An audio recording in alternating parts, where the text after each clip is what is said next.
Hello everybody and welcome back to the channel. My name is the Prince of FNAF, and if you're new here, please consider subscribing. And of course, if you like the content seen in today's video, then be sure to hit that like button and notification bell. That way you will indeed be notified for any awesome videos like this in the future.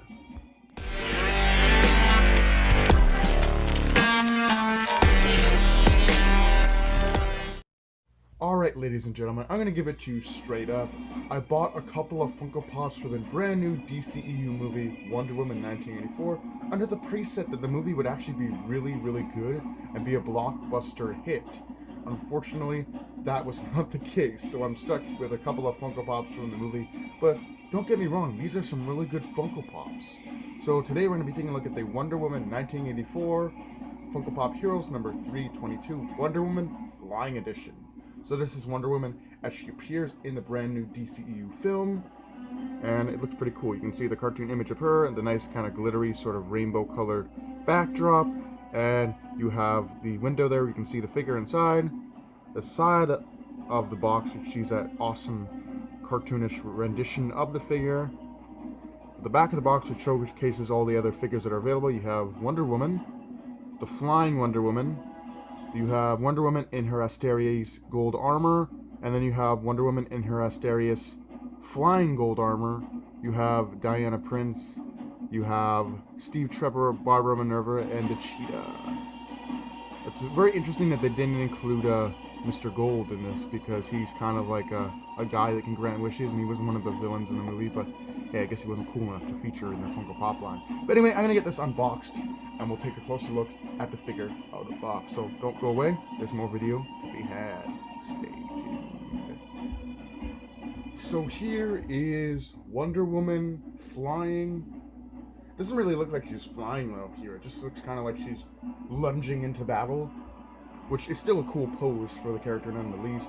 And what I like what DCEU did with this particular character is that instead of just making her a superhero that, you know, fights all the bad guys and saves the day, Wonder Woman's a very casual superhero, in the sense that she'll pick a fight with the guy who is, you know, pure evil, but for people who are just working for him because they have no other choice, it's either work for him or die, she doesn't kill them, she just subdues them, which I think is very awesome. It's a very iconic representation of a superhero that you might have seen in the old comic books. You know, she's ready to fight for justice, but for those who have no choice but to follow the bad guy, she just subdues them. She doesn't hurt them or kill them. But yeah, so we have Wonder Woman here, just kind of flying. She does have her lasso of truth here, and she's wearing the kind of armor that she wears in the DCEU. She's got her headband. I like how in the new movie she kind of used her headband as more of a weapon. But yeah, she has a very confident pose here, and her expression seems to be just that, confidence. I do like it that she's on this kind of flight stand, ready to jump into battle for some evildoer, defend justice for all. Very cool. She does have the curly hair. It's a very nice curly hair too. See, some of the newer Funko Pops are coming out with got the hair all down. She's got some eyelashes here. You can see her breastplate, the kind of loincloth, you know, the armored boots that she has, her arm bracers that she uses to deflect bullets. Very cool indeed.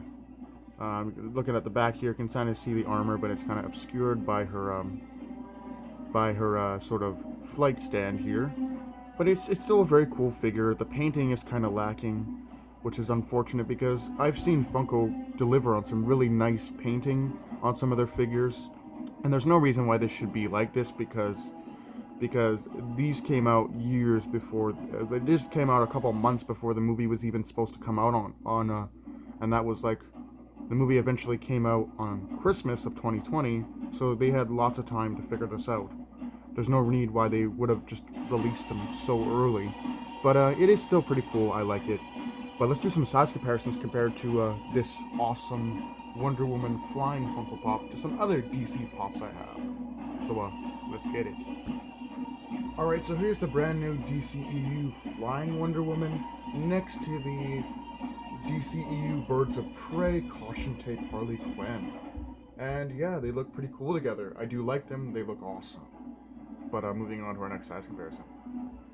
Alright, so next up for a size comparison here we have the Wonder Woman 1984 Funko Pop Heroes DCEU Wonder Woman next to the Funko Pop Heroes DC Superheroes Death PX exclusive figure. And definitely, they look really awesome next to one another. I think this is definitely a good figure. It has its ups and downs, like the little problem with the paint. The paint on this particular piece is just atrocious, but hey, maybe my copy, maybe your copy won't be as badly painted as mine was. But hey, it's definitely a good figure. It does what it sets out to do, to have Wonder Woman in a nice, confident action battle pose. And I love the inclusion of the built-in flight stand, so she's always elevated, and it looks like she's about to throw down with any villains that the DCEU throws her way. But anyway, I hope you guys enjoyed. Do take care. Have a great night, and I'll see you guys in the next video.